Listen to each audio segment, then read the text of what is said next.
Welcome to No Ideas Original Podcast featuring Shannon, Mr. Rob, Zane, and today we're joined by Yemi Amu, founder of Oko Farms. Welcome, Yemi. Thanks for having me. Welcome. Thank you for agreeing to do this. I was telling you behind the scenes that we have been trying to track you down for quite some time. You know, this is something that we're all very interested in.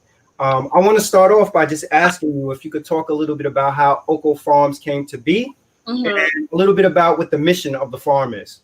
Okay. So Oko Farms is an aquaponics farm in Brooklyn, New York. Aquaponics means we raise freshwater fish and vegetables in the same water, in a recirculating, we call it a recirculating ecosystem. And the farm kind of came about a couple of different ways. The journey started with me. I used to be a culinary educator and a nutrition educator, and then also a chef. Like I was working with formerly homeless adults, formerly homeless and mentally ill. I was preparing one meal a day, 5 days a week for the residents of the building. And then I was also engaging them in different activities around food. So cooking together, going food shopping together, learning to read food labels in the supermarket, even things like learning to use your EBT or the SNAP benefits at the farmers markets, because there are a lot of farmers markets, especially in New York, almost all of them at this point that accept the SNAP benefits. How do you navigate them? How do you know which ones to go to? We would buy produce, we would take them back and cook. So that was a lot of what I was doing. And then I started farming because I felt like I wanted to close that loop just a little bit more. Right. The residents were getting access to the produce because the organization was paying for it. Correct. On their own, they couldn't afford it. Mm-hmm. So how do we close that loop further? How do we make fresh food more accessible? I was in grad school at the time, and one of the things, what I was studying was behavior change. You know, how do you get people to adopt healthy lifestyles or healthy dietary habits specifically? And accessibility is huge. If you cannot afford it, if it's not around you, it doesn't matter how much you know you should eat it. It doesn't matter how much information you have about its nutrients or its health benefits for you. If you can't actually get it, it doesn't mean anything. Yeah. So the desire to farm actually came out of wanting to empower my clients with the ability to grow food for themselves. So I would learn how to farm so that I could teach them how to farm. That was like the initial thing. And at the time, it was soil farming. The organization that I worked with was actually supportive in helping us to convert the roof into a green roof. So we were growing food on the roof. And there was just a lot of beautiful engagements once the farm went up, honestly. There were some residents who were eating like all of their vegetables from the roof. There were some residents that were like really interested in the growing aspect of it. And not just residents, but also the surrounding community that were now, you know, before that building used to be like, oh no, you know, crazy people live there, you know. Now they like would come there and like make friends with the residents and see, hey, they're human beings, and learn gardening, you know, farming from them. So it was while I was working there that I was introduced to aquaponics, and I just thought it was really fascinating, you know, this idea of being able to raise fish in an urban environment and also save water in the process. Because you're essentially raising fish and using the water from the fish waste to also grow vegetables. It's like, how could you go wrong with something like that? Nice. So the journey with aquaponics started. I went to Florida for a while. I worked with the person who introduced me to aquaponics. We kind of spent a year just looking around New York to see where we would even get access to land. As you know, land is not easy to come about in New York City. Everything goes to developers. Yep. But there's a lot of empty lots in the city. You know, there are almost 600 acres of vacant lots in the city. And we, Great. It's a lot of that. If you think about it, you know, and the Brooklyn Economic Development Corporation helped us to get access to this, it's a small lot, 2,500 square feet. Right. But, we were like this, a lot, small, next to a liquor store and a fried chicken spot. It's like liquor store, fried chicken spot, and a smoke shop. So right there. That's amazing, man. With no water access, and to me, it was like the most beautiful place you could put a farm. Right. Because people think about farms being in these like beautiful, surreal areas. Yeah. It's the spot where you need it the most. Where people need to be engaged with nature the most, where people need to have access to fresh food the most. Mm-hmm. I'm walking out the gate and someone is like, "Is that some callaloo? Give me some." So it's nice. And I'm glad you said that, because that's one of the things I tell my wife. She's a chef as well, and she's changed my diet. In 2010, I lost a kidney, and in that downtime of just recovering, I was able to come across aquaponics, and I was like, "What is this? Like fish?" But I said to myself, "Hold on, that's a decent meal. Some fish and vegetables." That was my diet. I was like, "I'm fixed. I'm fixed." But I'm explain to my listeners about. I know a little bit about it, but explain to my listeners, what is aquaponics? Okay, so I like to call it an ecosystem. It is a process whereby you are raising fish and vegetables, or plants. They don't have to be vegetables. Correct. Plants together. And it's a symbiotic ecosystem. So the fish exists, and most people who keep fish know that water gets quote unquote dirty and you throw it out. That's right. Well, that dirty water that you're throwing out is full of nutrients. Mm-hmm. It's like being a chicken farmer and like you're dumping all that chicken poop, or you can convert it into manure and use it to grow vegetables. Mm-hmm. In aquaponics, all of this is happening in the water. That fish wastewater, instead of throwing it out, you actually give it to plants. And what the plants do is take up the nutrients, and then the water is clean for the fish. So you are constantly recycling that fish wastewater. You never have to throw it out. You're using the same body of water over and over again. You may need to top it off every now and then because plants are taking up water, and you may lose some through evaporation. But you're literally recycling waste to grow food in water in aquaponics. And it is a very natural system. It is something that is actually really old. I like to think of it as like one of these ancient, like integrated agriculture methods where people brought the land and water together. The Egyptians did it, the ancient Mayans did it, the Aztecs did it, the Chinese did it in really complex forms. That's right. And I know there's areas in Brazil that live that way, especially in the Amazon. That's how they get them big flourished plants and them leaves, because they're right in the water. Right by the water, And it's helpful, especially beneficial for places that have limited access to water. That's right. Yeah, definitely. Because you're using less water. On your farm, how many different styles? I know there's NFT, there's raft, and also grow beds, right? Am I correct? So you have what's called a raft or deep water culture, deep water bed, where that's kind of the simplest and easiest to build. We're talking about the plant beds right now, where the plants actually sit. Right. And it could be a container, it could be a hole in the ground, or it could be like a literal one of those raised beds made with lumber. Yep. If it's a raised bed made with lumber or a hole in the ground, you want to line it with pond liner. You fill it with water, and then you put like something that floats on top, so that your plants are floating. Something that will hold your plants up and floating in the water. Most people use the styrofoam sheet. And there are other people who get really creative because they want to stay away from the styrofoam sheet. But the idea is that your plant is just floating on top. The roots are in the water, getting all the benefits of that water, and then the rest of the plant is on top. Right. So you find that with bigger, more commercial sites. And then you have what's the media bed, which is my favorite. Same thing as the deep water, except now you have either clay pebbles. They make these expanded clay pebbles, or gravel or sand.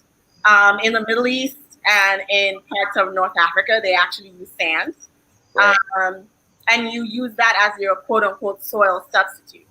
So who like that feeling of like growing in soil. Yeah. Some of the effects. You can, yeah, so you have that media in there, and you can plant your seeds directly. Your plants are growing in it, and that's like acting as a soil substitute. But the water is still what is providing the nutrients for your fish on the roots, right? on the roots. Right. And then NFT is like, it's called nutrient film technique. It's just a fancy term for these narrow pipes. Sometimes it's PVC, 3-inch, 4-inch PVC. You put holes in them that your plants can sit in, and then you just have water running through. How about that? That's dope, man. Yeah, Zane. You're on mute, Zane. You're mute, brother. Go ahead. Still no for Zane. So let me ask you this: while Zane works on his audio, how just with the whole aquaponic approach, how do you offset, or how do you deal with the climate change when the winter comes around? What do you do different? What happens at the farm? Well, it depends on where you live and the resources that you have. We are seasonal, so we grow spring, summer, into late fall, like into December really, and then we shut down because we don't have enough sunlight. Right. There's not enough sunlight to support farm growth. If you can afford frost, is like a frost period too. Or is that I mean, we don't really get frost in New York like that anymore. Okay. Climate change, it really doesn't get cold anymore. That's right. Yeah. But there's just not enough sunlight. We get maybe 4 hours of sunlight at the most. So on the lot that we're in, and you could, add grow lights. If you could like put up, a greenhouse or something and add grow lights. But we don't choose not to do that. We also raise fish that are kind of, what's the word? Native is not the word because they're not actually native, but they adjust to the climate. So they can survive winter and survive the summer. It's durable. They're hardy. So we have some channel catfish that are good with surviving the winter, and they will also survive the really hot summer months. What about koi? Koi, yeah. We have some giant koi and goldfish. We also have mirror carp. They're actually, koi and goldfish are part of the carp family. The mirror carp family is like, carp is huge in Asia and in Europe. That's like the fish that they eat there. So we have some of those. We also have bluegill. Right. And these are all guys that survive both the summer and the winter. So we select our fish specifically for our climate. If we were in Florida, we would be doing a lot of tilapia, for instance, because they are quick growing, they're hardy, and they do really well in warmer temperatures. But they just can't handle temperatures below 70. They start to get sick and die. Nice. That's crazy. I love it so much. So how many different styles do you have outside of just growing up? You plant grow? Do you have grow beds? Because I see you had a show about compost. And what is compost? What is compost? So compost is pretty much a process, or compost is the result, actually, of taking food waste and allowing it to biodegrade. So that means allowing microorganisms, worms, all of those natural decomposers to work on it. And what you get is, you started with an orange peel, and what you end with is something that looks like soil. That is compost. It is rich in nutrients. Again, nature doesn't waste anything. That's right. So it's just a way of converting plant material, food waste back into nutrients that you can put in soil to grow. Yeah. So you can look at aquaponics really like creating liquid compost for plants to grow. Right. Because that fish waste is actually broken down by microbes and turned into nutrients that the plants take up. That's right. Yeah. So if you're a soil farmer, composting is definitely something that you should be doing. All that waste that's coming from your kitchen, you could have worms, break it down so that you can have, natural fertilizer. That's what that compost is. Yeah. Natural organic fertilizer for your plants. And you do both, correct? You do aquaponics and So we do mostly aquaponics. We do have some soil plants that we grow, oftentimes so that people can see the difference between how something is growing in aquaponics versus soil. right. Good education. Does it grow better in soil? Does it grow better in aquaponics?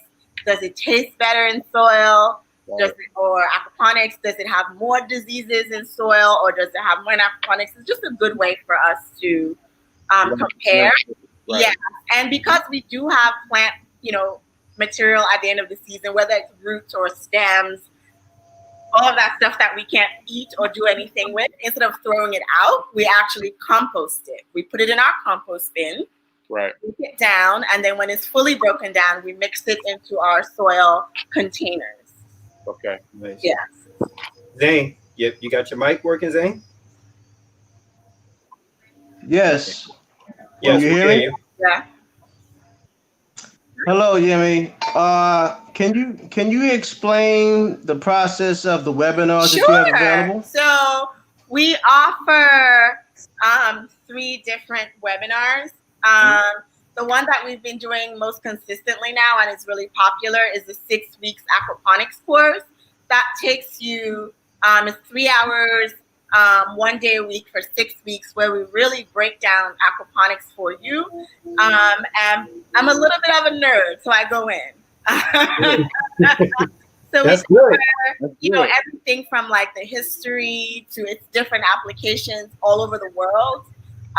We talk about like water use and its role in actually conserving water. We look at parts of the world where it actually has made a difference in those terms, and then we focus on fish and different types of fish and how to care for fish and where to get fish from and fish food and breeding. We go into like the plant piece as well. A lot of people who take the class don't know enough about growing, so we actually cover just a plant is a plant is a plant. So you need to understand how plants grow, whether they're growing in water or in soil. Right. We also take a really deep dive into microbiology, because microbes play a huge part in aquaponics, right? They're part of that ecosystem.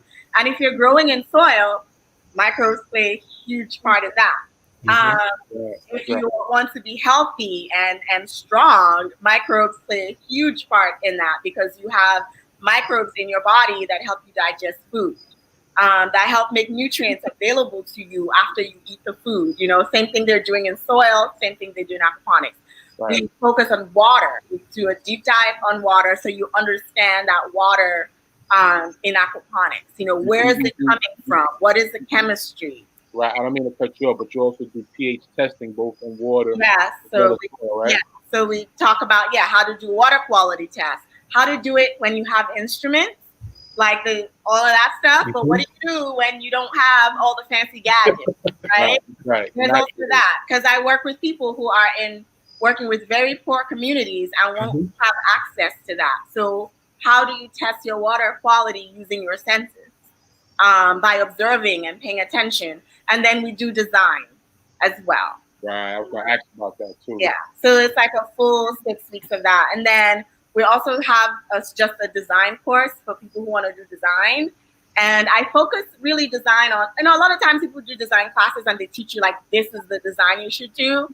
I try to stay away from that.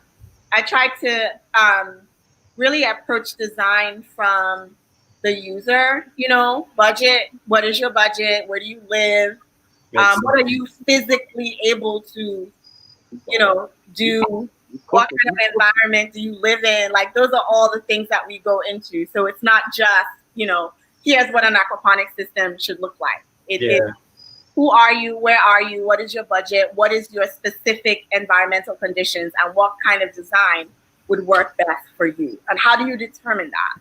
So we focus on design, and then we have like a basic intro to aquaponics for people who are like, I just want to know what it is. I don't want to be committed, to take it 6 weeks. I just want a 1.5 hour class is going to tell me what aquaponics is. So those are the 3 that we offer. Yeah. The concept of food insecurity, for some people, they still believe that it only exists in underdeveloped countries. But it's very real. That is a lie. In a city. Yeah, it's very real in a city. And it absolutely is. It is very real in the country. There's a New York Times article, if you want to check it out. There are 38 million Americans right now that are food insecure, 14 million of them children. In New York City, 1 in 7 people go hungry or skip meals. My entire career in food really has been working with food insecure communities. I used to grow food for a food pantry. So, after I stopped working at that housing facility, most of the residents lived on SNAP program. And here I was telling them to eat organic when, most of the times they had to like pay for medication or something else.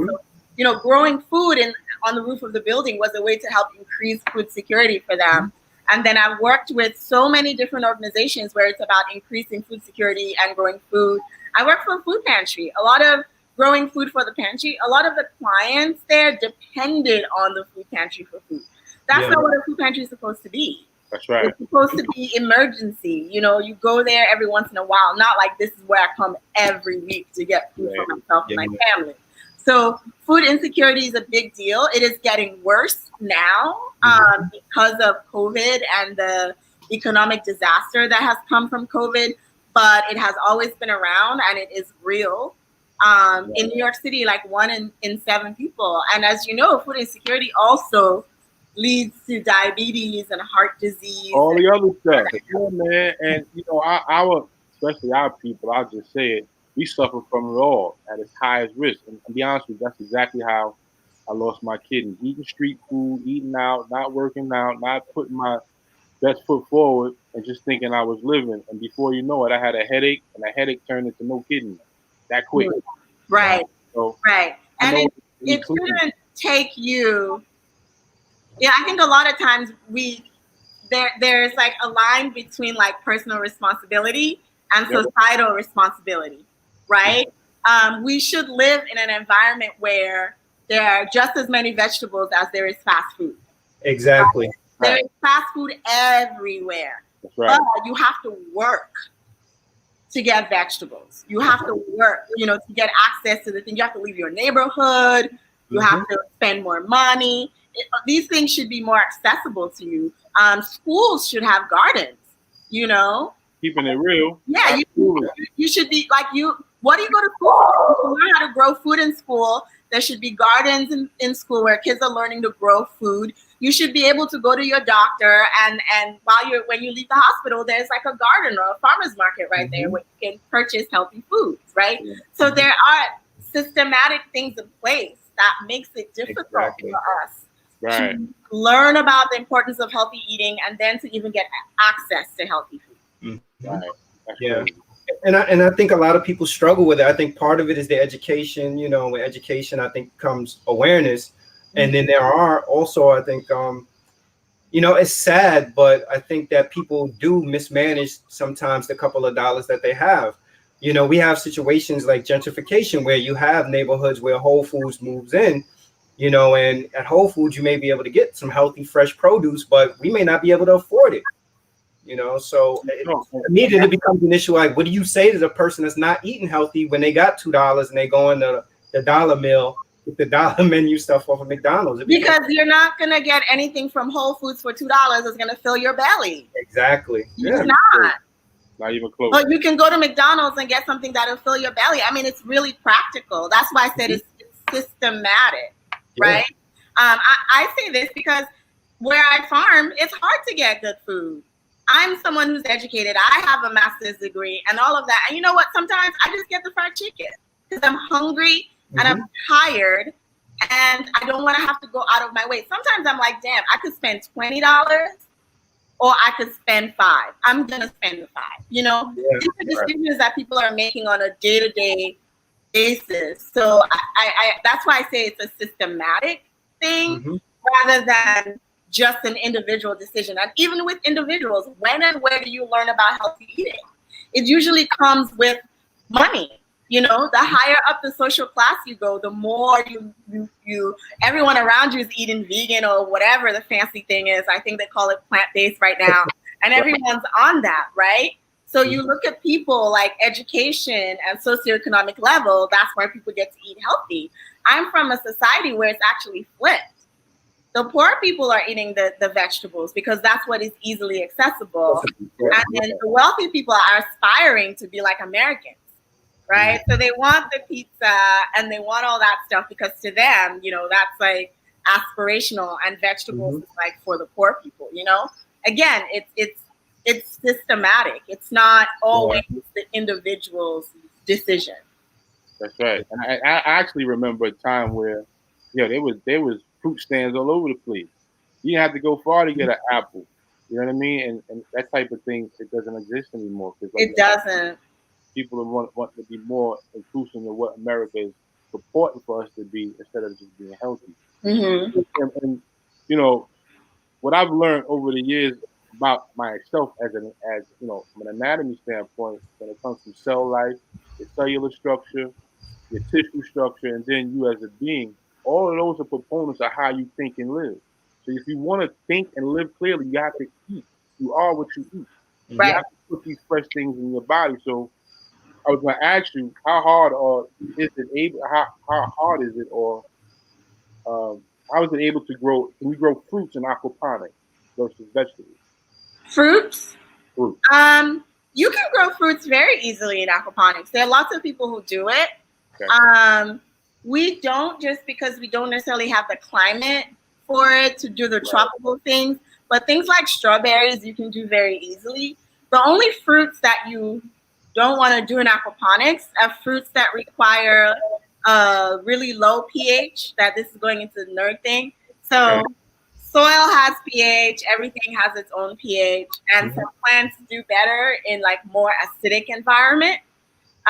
So blueberries, in aquaponics, you don't want the system to be acidic. You need it to be neutral because your fish won't survive an acidic environment.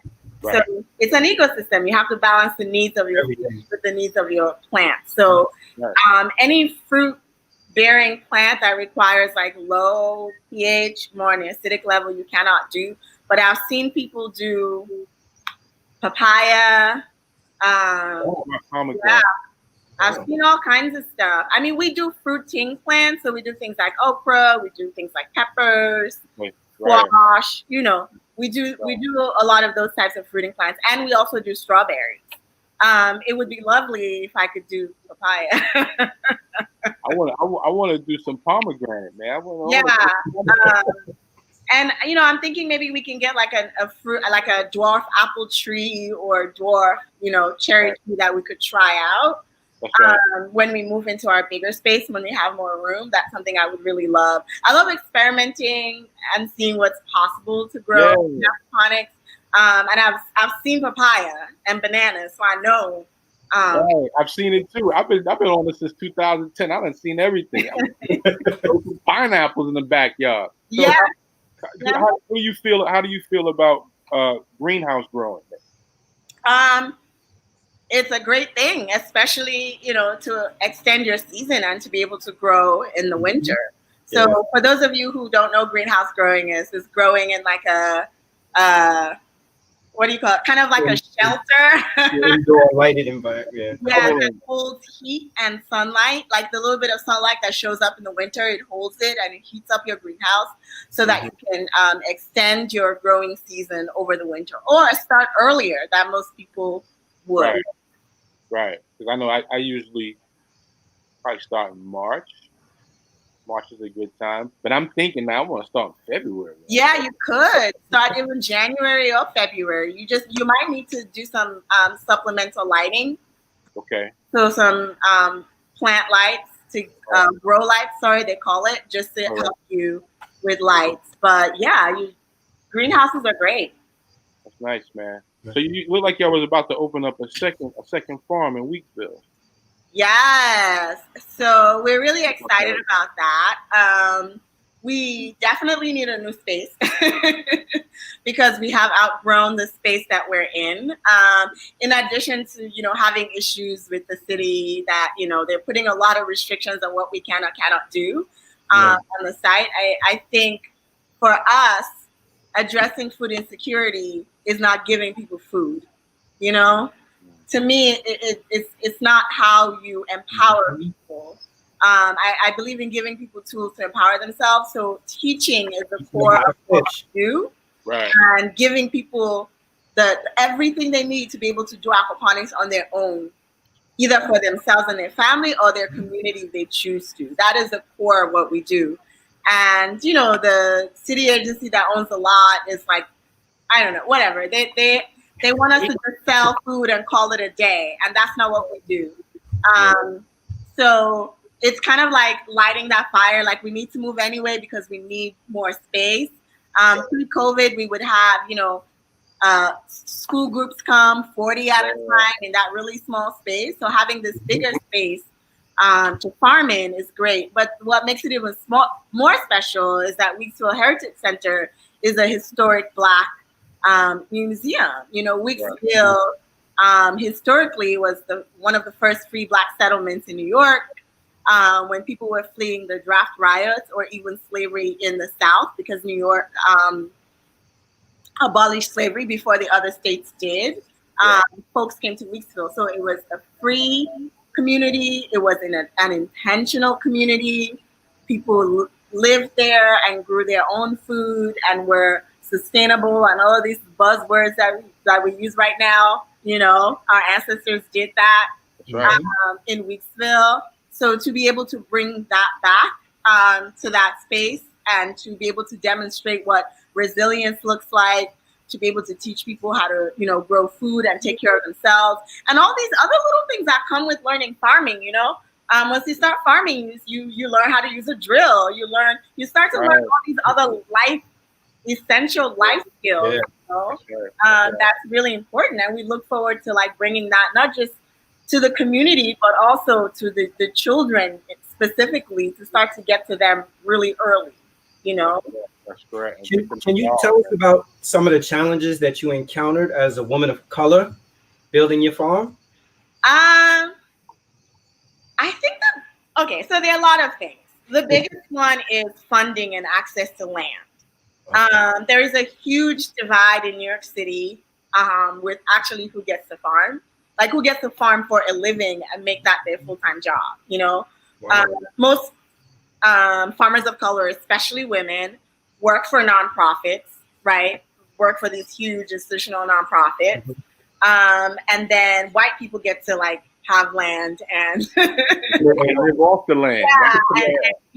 And get money and millions of dollars to start farms. And for the rest of us, it's difficult. I feel like I'm the only Black woman in the city who owns and operates her own farming organization. I believe so. That's what led me your way. I was like, this is rare in New York. This is something different, man. And I'm not there's so many other people who would love the opportunity to do that, but there's so many roadblocks to getting access to land, and so many roadblocks to getting access to funding. There are organizations that will train you with farming, but what do you do after you train? Right, where do you go? Where do you go? Yeah, where do you go? Most people leave the city and go start farms upstate. We need them right here. We need our communities to have access to good food. So I would say that that's the major challenge, is just not having the same access to land and to growth that other people have. That's probably the biggest challenge. I'm looking forward to, several years down the road where there's so many young Black people who are farming for a living and are really pushing the envelope, where we're not because we're Black, we're talking about food security. Can't wait till we're past that. Yeah. Where farming and economic empowerment go hand in hand.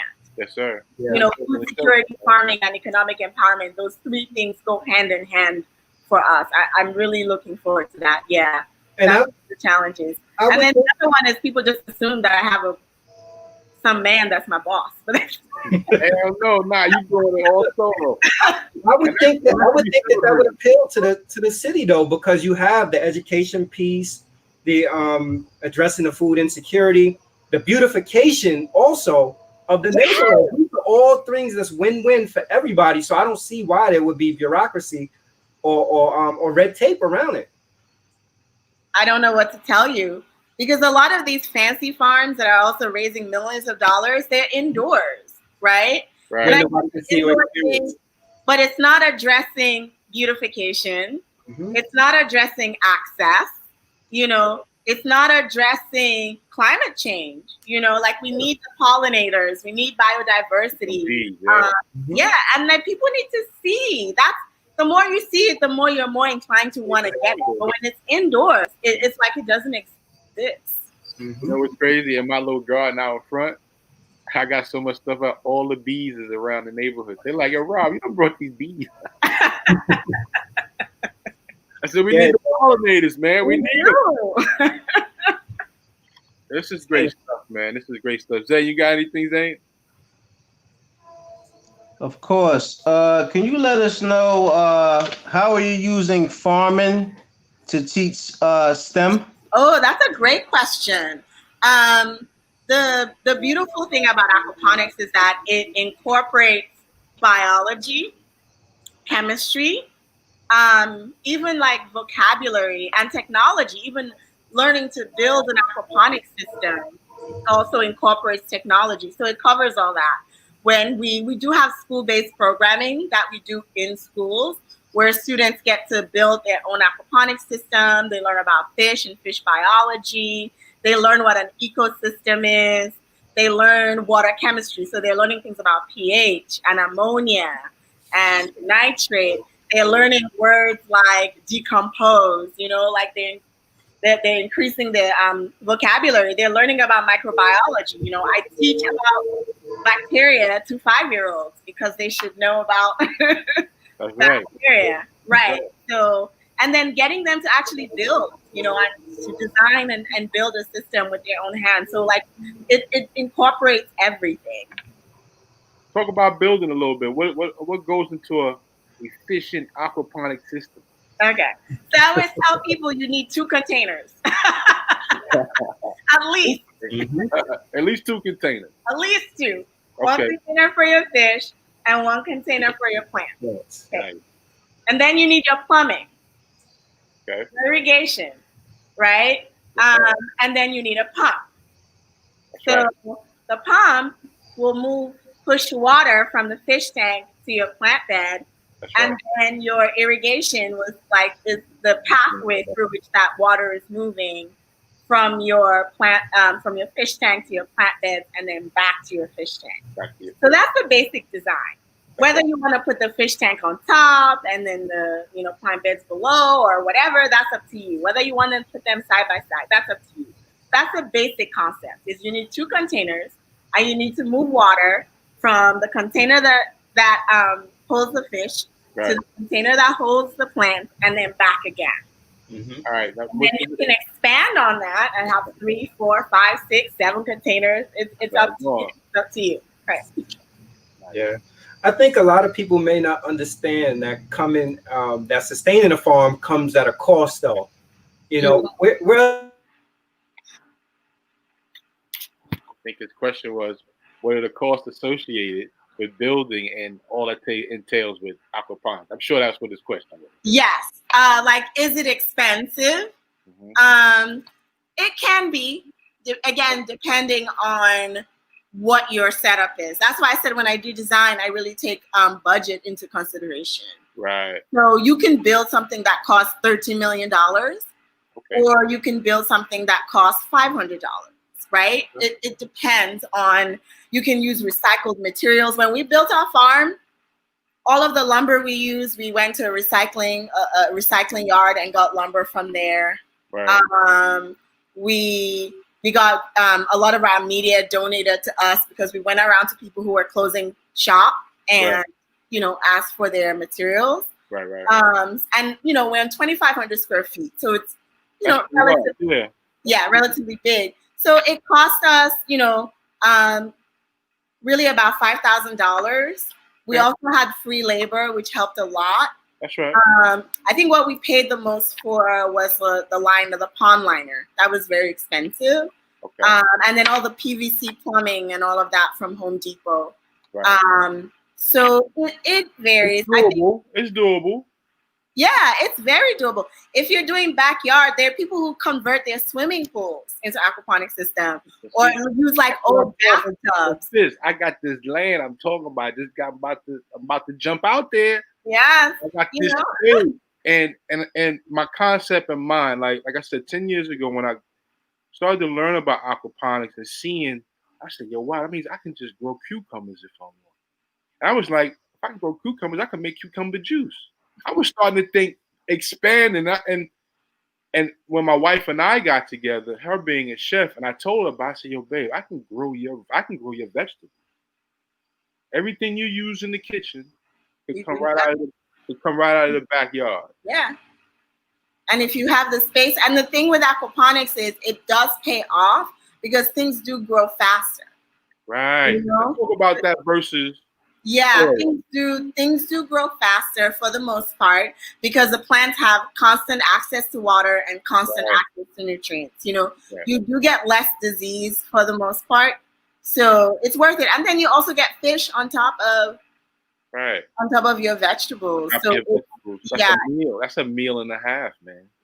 It's a beautiful meal. Yeah, it's definitely worth it. And like I said, you can buy the most expensive materials on the market.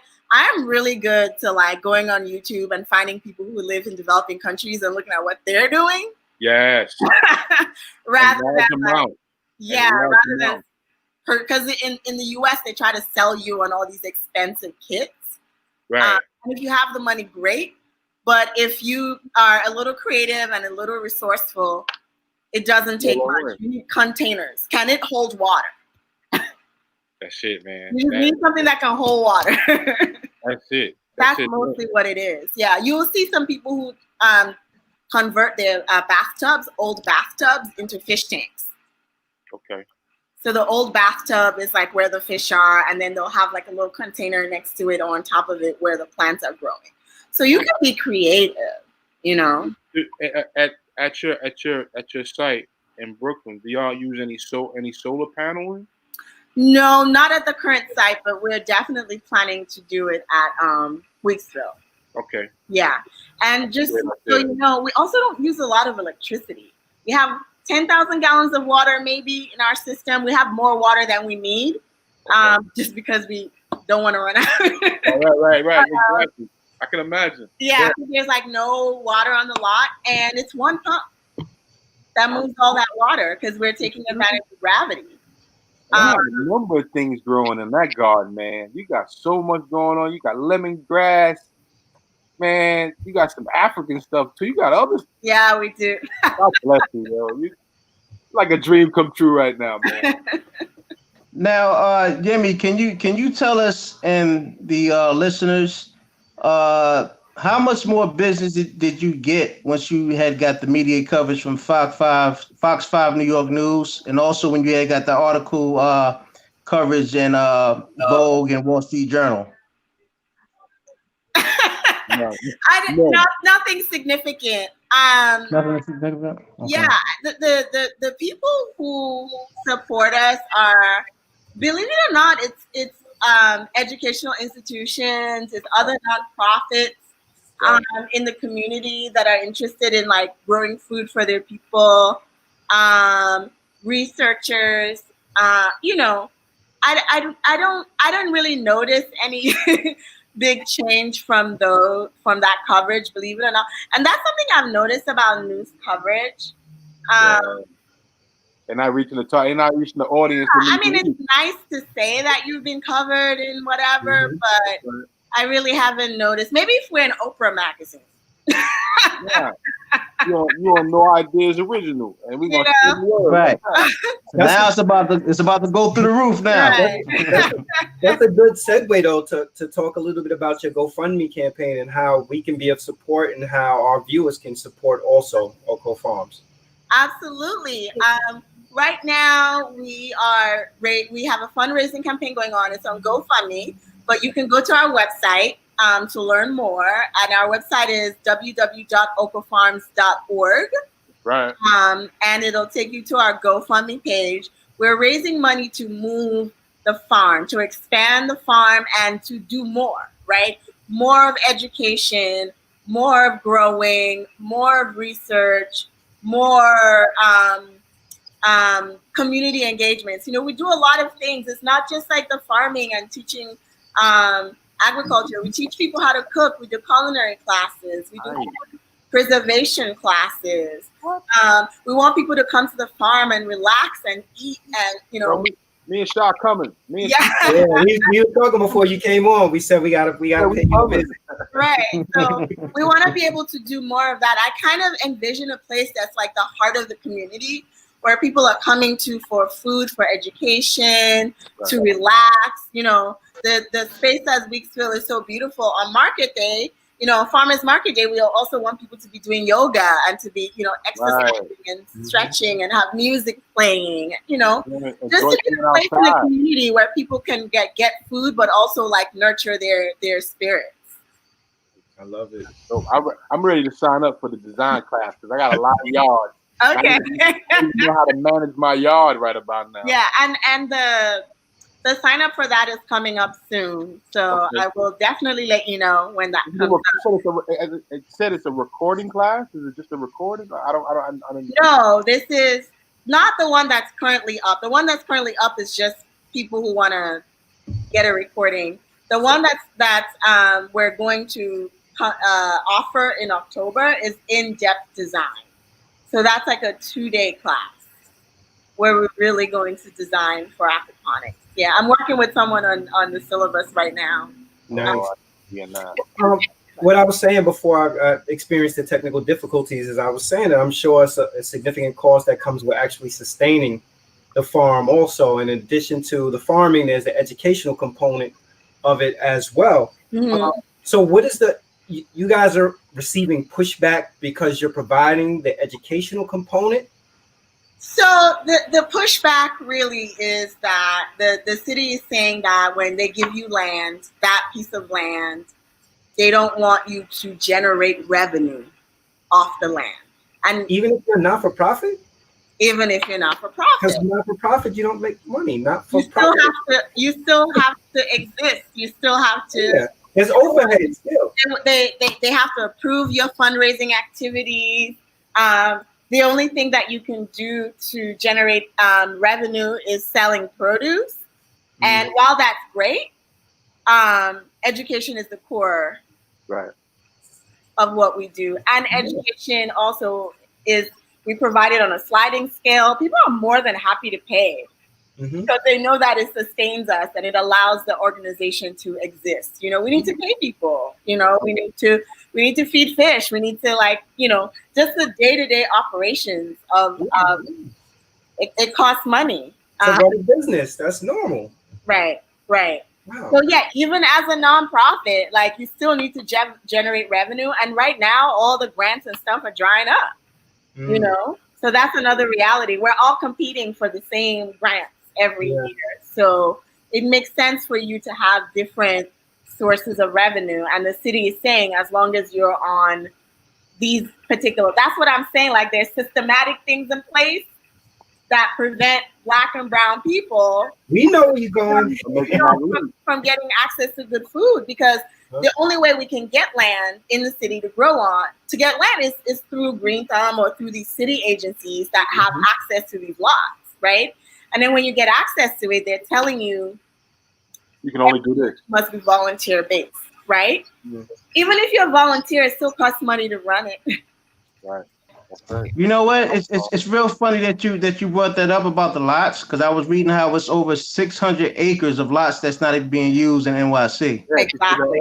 Yeah. That is crazy. Exactly. Yeah. Crazy number. And if you know what an acre looks like, Mm-hmm. And there's in this city that people think is so dense and so whatever, right. there's 600 acres of lots sitting empty, not being put to good use. Mm-hmm. Why can't we be growing food on it and also be earning income at the same time? That's right. You know, you want to address poverty? That's one way to address poverty. But do you really want to address poverty? That's the thing. That's the thing, because there's no agricultural policy in place. There's structure in place. There's no money in place to actually support people who are addressing poverty. They want to give you things, you know, like give you food, give you this, so you're constantly dependent on the system. Exactly. They don't want independent people. They want a dependent people. Yeah. I mean, and also, this is probably a bigger discussion, but who knows what, you know, the supermarket chains and things like that, with vested interest they have, and you guys not having the land to actually cultivate or having a space as well. Mm-hmm. Who knows? You know, when they're probably the gatekeepers themselves. Mm-hmm. Yeah, and it's dangerous. You know, when I studied aquaponics, I went to Florida and I stayed with this organization there that's an anti-hunger organization. Mm-hmm. They kind of inspired my work because they're farmers, but their focus is on anti-hunger. That's and right. They go into the most remote places in the world to do aquaponics there. That's and right. They used to say to me, they used to call me New York, and they'd be like, "What happened?" They're like, "What happens when they can't get food into New York? What happens if there's some type of disaster that prevents food from coming into New York? How are people going to feed themselves? Where are people going to get food from?" And we saw that with COVID. Mm-hmm. You know, there was like empty shelves in the supermarket where people couldn't get food, and that's real. In the city, like most of the food we eat, over 90% of the food we eat comes from outside. What happens when the food can't get in for any reason? Yeah. How has the pandemic impacted the farm? We're not able to do the programming that we usually do. So no tours, no farm-based workshops, the cooking classes, the gatherings and all of that stuff we're not able to do. But we are able to do the remote workshops. So I've been doing the workshops remotely. I've been filming cooking classes. We're going to have a lot of that coming up more. And also going to be providing, gardening workshops, online as well, just on Instagram and social media, just to help people through. Yeah, we'll be doing more of that over the winter because I have a little bit more time. Mm-hmm. And focusing on how do you actually grow food in the winter as well. Like what does an indoor aquaponics system look like? How do you maintain it? We're going to be doing all that. So, we're kind of making, lemonade out of lemons where. There you go. Yeah. And I saw a salad that you made with rice online. Oh, you saw that.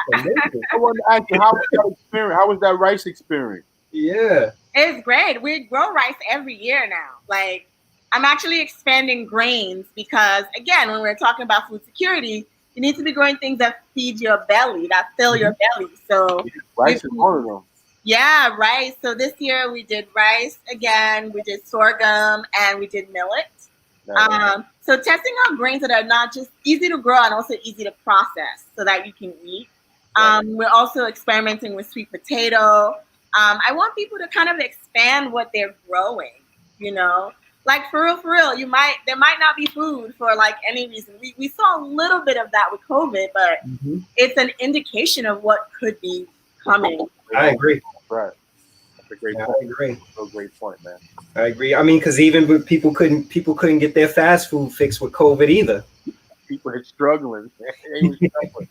They couldn't get. Man, this has been a dream come true. Because I tell you, I've been talking about aquaponics for so long, and now I'm sitting here with someone who pretty much, we call people masters around here. You're a master at aquaponics. And I'm going to use all of your consultations because I have a lot of work to do. Okay. But it's my wife, man. So I appreciate your time, fellas. You guys have anything left? Yeah, and we look forward to making a trip to the farm. Yeah, I look forward to having you. Please. Absolutely. So, again, thank you, Yemi from Oko Farms, for joining us. When the video, when we actually post this video, it's live now, but when it's formally posted in YouTube, also, we'll make sure we put the GoFundMe link in the description as well for those that want to support the farm. Thank you so much. And if there's anything else we can do, please feel free to let us know. Okay, thank you. Just know that that your money is going directly into the community. So we see it. We see it. On Instagram, we see it on YouTube. We see it. You know, some episodes ago when we first started the podcast, Rob and I, we did a whole episode talking about, food insecurity and just what the current situation was in the country. Yeah, so this is something that's been on our radar, and on is something that we were like, this is a really good fit for the discussions that we have. And thank you for making people aware that this is happening. It's important for us to be talking about it, because there's also shame around it where people are experiencing it, but you don't talk. So if you hear people talking about it, especially people who look like you, it takes the shame a little bit. And the more of us are raising awareness and talking and trying to find solutions to this, the better. Mm-hmm. Yeah, and we were talking earlier also, and we were talking about like the awareness piece of it is part of it. I think is also us being proactive. Many times we don't change our lifestyle and engage in healthy eating until we have some sort of health issues. So, with the education and awareness, hopefully we could prevent incidents where people prevent diabetes, because you can turn all that stuff around. Mm-hmm. Change your palate, you change how you eat, you change how you feel about yourself too. Yeah. Your thoughts are the most toxic things that go into your body. So if your thinking ain't right, you're not gonna eat right. But I tell you, man, you start to live right, you start to get your energy back. People like, yo, that apple was good, man. Cucumbers is all right. I like cucumbers now. You know what I'm saying? And there's a difference between a good apple that you get when you grow it, or from some of the stuff that in our neighborhood. That's right. That's the other thing. Is like, you buy apples from the neighborhood and it's like rotten, or it doesn't taste good. It can't sit out for a while, man. Exactly. So we need to get more good food in our neighborhood. Good, clean food. Yeah. I don't want to hold you up. I want to be respectful of your time, but I do want to say this also. I just think about how many kids we have in the inner city that they go on trips to farms and they always got to go upstate to go to the farm, right? Exactly. Community, the opportunity for us to have this in our community. This is something that's it's important. Yeah. And when teenagers come to the farm, they always say, Miss Yemi, can I do this? How do I do this for a living? And I want to be able to tell them, yes, absolutely. You can do it. Exactly. And you should be doing it. Exactly. So again, thank you for coming on. Have a good evening, everybody. Like, comment, subscribe. Thank you guys so much. Take care. Thank you. Bye. Bye-bye.